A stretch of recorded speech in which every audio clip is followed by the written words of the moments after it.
Hi everyone, Aaron here for Zollotech, and today Apple released a new AirPods Pro, AirPods 2, AirPods 3, and AirPods Max Beta.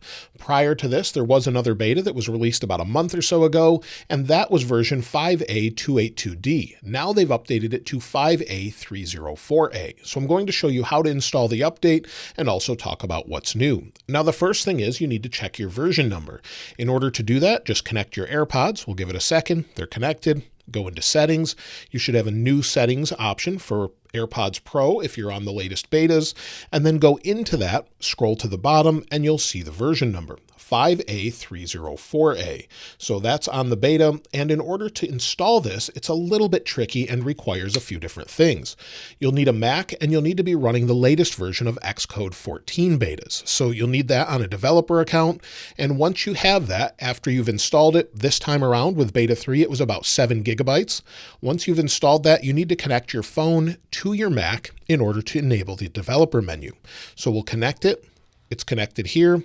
Go into settings, scroll down, and keep scrolling until you see developer. So once Xcode is opened on your computer, this developer menu should show up.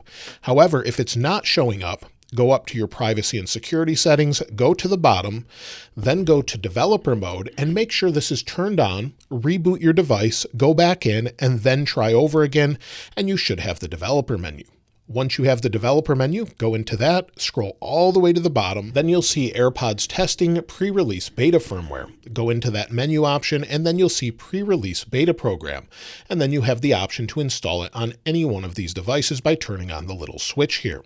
Now you can also log collection. That's something that's a little bit new, where you can log the collection of the information from the AirPods if you want to actually develop for them, and then also install them on any device that you have. Now, I'm only going to use them on the Pro because I want to keep the others on the regular version, but let me show you how to install it. Now, once you have all of that enabled, typically what I recommend is there's two ways to get this installed pretty quickly. Unfortunately, there's no software update button for this, but in order to do it, I recommend plugging in your AirPods, whichever ones you're updating, plug them in, make sure you're charged over 50%. Once you are, then go ahead and connect them to your iPhone, then place them in your ear, listen to music for about 30 seconds. This seems to help every single time, although some say it helps, some say it doesn't, but it seems to work for me.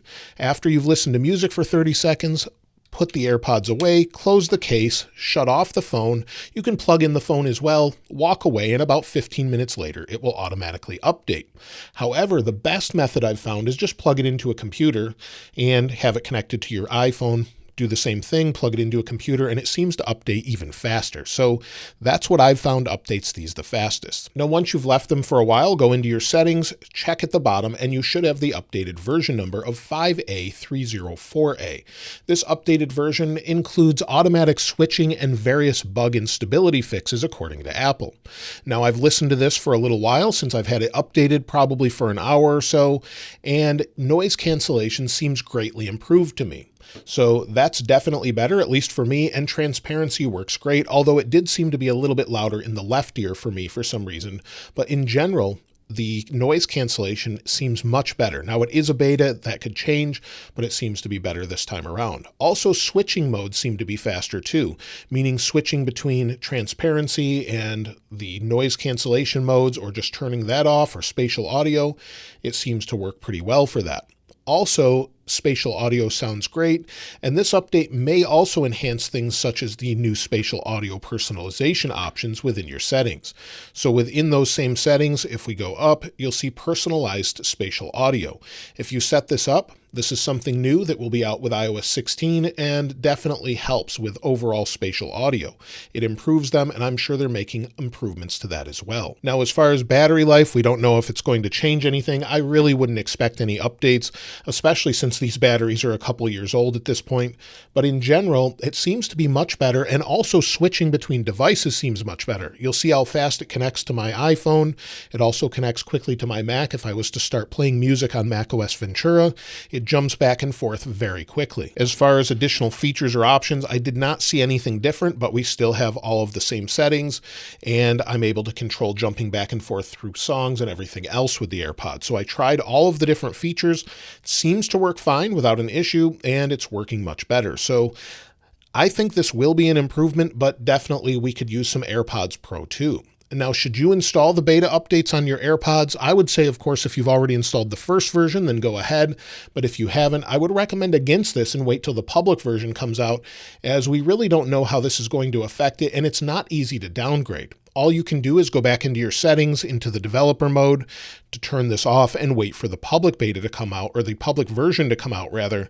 Then you can actually remove it from the beta. So it's similar to what we have with, say, an Apple Watch, where you can't just turn this off and then install a new update because there is no file available to do that with.